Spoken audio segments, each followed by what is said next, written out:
Hi there, I'm Rhonda MacKinnon, a private speech language pathologist and owner of Communicating Together Therapy and Wellness Associates in Waterloo, Ontario.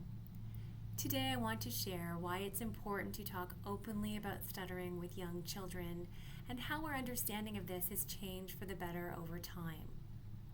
Let's start by understanding stuttering. Sometimes people may repeat sounds or words like ball, stretch out a sound like snake, or seem to get stuck when they're speaking. This is called stuttering, and it's not caused by anything you or your child did wrong. Stuttering is a neurodevelopmental difference involving various brain systems used in speech, such as language, motor, and emotional networks. With the right support, many young children learn to speak with greater ease and confidence. So why does openness matter? When I first started as a speech-language pathologist, or SLP for short, in 2002, the messaging around stuttering was very different. We were often told not to talk about it with young children based on the belief that bringing attention to it would make them self-conscious and might even increase their stuttering. But thanks to the voices of adults who stutter, as well as researchers who understood the importance of seeking information from those with lived experience, we've come to understand as a profession that silence can actually cause more harm than good. Many of these individuals have shared that not talking about their stuttering created shame, making them feel like something was wrong with them. I'm deeply grateful to those who have shared their experiences. They've helped shift the field of speech-language pathology towards openness, support, advocacy, and empowerment. What happens when we talk about it? When we approach stuttering in a kind, calm, and age-appropriate way, children are more likely to feel accepted and understood, build resilience and self-confidence, learn to advocate for themselves and others, and realize they're not alone in their experience. Children are naturally curious. When we avoid their questions or don't talk about stuttering, they may start to believe stuttering is something bad or something to be hidden. Talking about it helps them understand, feel empowered, and know how to advocate for themselves and others.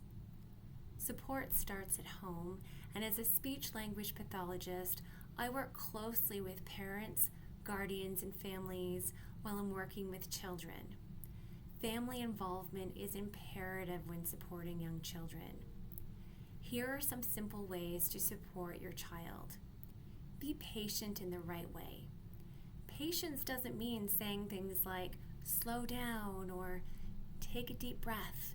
It means listening without interrupting and without finishing their sentences. Even though suggestions like, take your time are well-meaning, they can add pressure.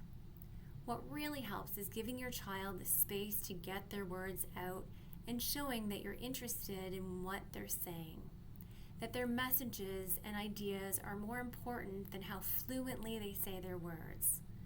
Let them know it's okay to have bumpy words. Use reassuring everyday language like, that was a tricky word and you got through it. Your words are a little bumpy today and that's okay. Reassure them that it's not their fault. Let them know that stuttering is just one way people talk and that they're not doing anything wrong. Use age-appropriate explanations.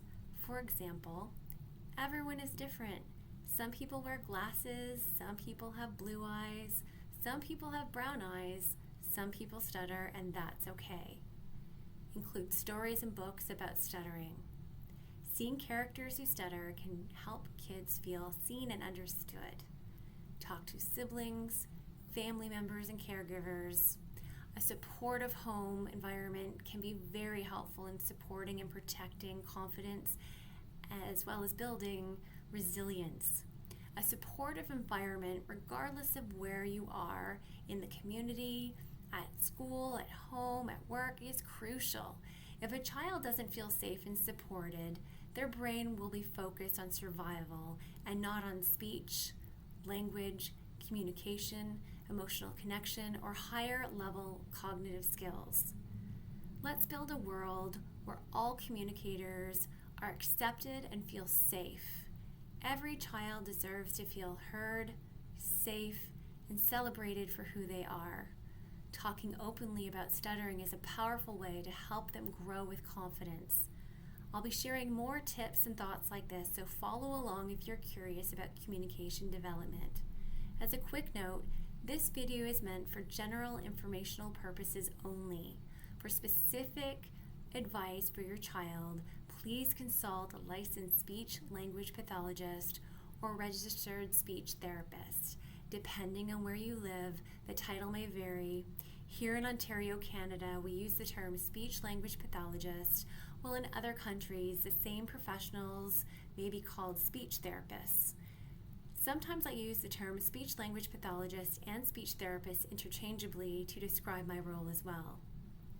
Thank you for being here with me at Communicating Together Therapy and Wellness Associates, and thank you again to the adults who stutter, who've shared their personal stories, and in doing so have helped shape a more compassionate path forward.